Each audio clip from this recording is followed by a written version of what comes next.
Good morning and welcome to the channel. In today's video, we're going to be doing a real quick tutorial on how you can increase your resolution by manually shooting in HDR mode.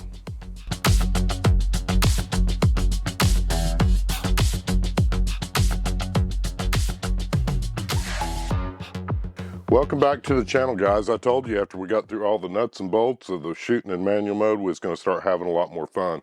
In today's video, I'm going to show you how to shoot HDR in manual mode. We're going to be using ISO for our HDO purposes of this video. So the shutter speed and the aperture will stay the same. We're going to start out with 100 on the ISO. We're going to go to 200, which this image right here should basically be perfectly exposed, and then we're going to go up here and we're going to shoot at ISO 400. So shooting in manual mode HDR, starting with ISO 100, 200, and 400. By shooting in manual mode and changing the ISO manually, we're going to be keeping our shutter speed and our aperture exactly the same. So that way your focus should basically be the same in all three images, and we're going to go into Adobe Camera Raw and edit these and teach you guys how to do that real quickly. I had actually planned on taking you outside and shooting some of the wildflowers, or better known as weeds, that are growing in the grass. But they're all asleep this morning. I did take an HDR of that, and I'll show you guys that picture right now. And then we're going to go, the next thing we're going to do is we're going to download these to the computer. We're going to open them up in Adobe Raw, and I'm going to show you how you can quickly turn a regular image into an HDR image, which will give you a lot more resolution so that you can produce a bigger print, especially with the lower resolution cameras from yesterday, like the Canon Rebel XT. Images brought over on the computer, and we've got them put in this folder right here. So we're going to go down to the bottom here. It's going to be the last three images we took. As you can see over here on the right hand side, we're showing f9 at 125. This is going to be ISO 200. And hang on, because I actually shoot RAW and JPEG at the same time. So there we go. We've got ISO 100. There's ISO 200. ISO 400. So what we're going to do is we're going to hold down the command and click all three of these. All three of the raw images is what we're wanting. And then the next thing we're going to do is Command R, which is going to open it up in Adobe Raw. Come over here, hold down your shift. If you can see, this image is already selected over here where the mouse is. Hit shift. Now they're all three selected. Hit these little three dots right here. We're going to go to merge to HDR. And then I just leave all these settings the way they are. I don't ever mess with that. I just go ahead and hit merge. It's going to open it up. It's going to ask you where to save it. It's going to keep it in the same folder. But if you see, it's going to rename it, and it's also going to make it a DNG up here. So now it's merged. You can see down here in the lower left, we've got our original three images, and here's the HDR.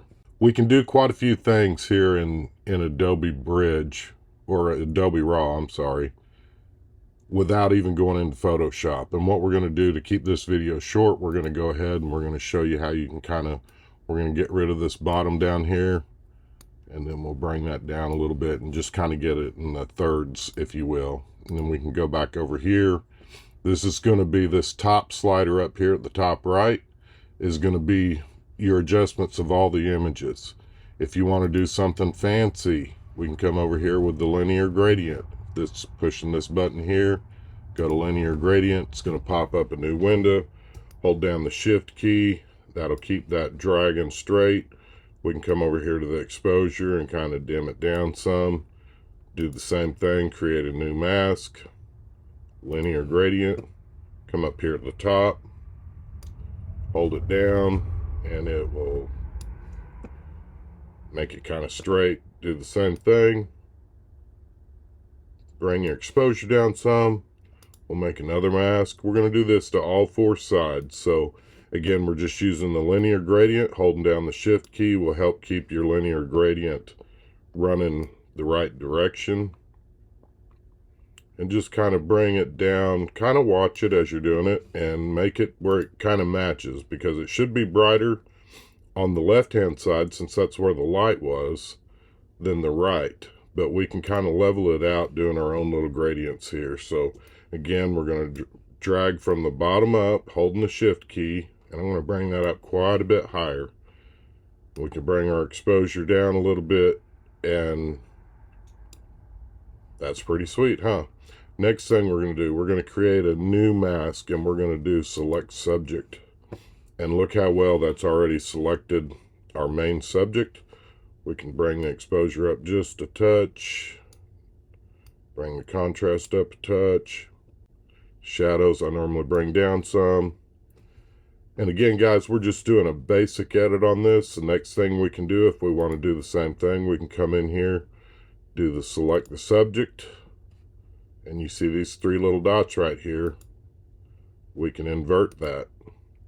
And now then you can see everything on the outside of the subject is selected. We can do the same thing. We can bring that down just a little bit more. It's going to make your flower pop. And then lastly, we'll just open it up in Photoshop, and it's going to open us up into Photoshop right here. Bring this into where you can see the whole screen. And really from here, you can do whatever you want. To keep this video simple and short, we're going to stop right here, and we'll do a whole nother episode on editing in Photoshop. We can come in here and we can smooth out this background. In fact, we can smooth out that background to the point that it will be a totally different image. Just for a sneak peek, guys, if y'all are wanting to do quite a bit more, I'll show you. If you can see over here, I've got another little group layer over here on the right hand side in the layers palette. We can turn that on and show you how you can quickly adjust. We've basically replaced that wrinkled background with a textured background. We can go in here and we can do so many different things and make this a little bit funner. If you guys are interested in that, leave a comment down below and let us know for sure.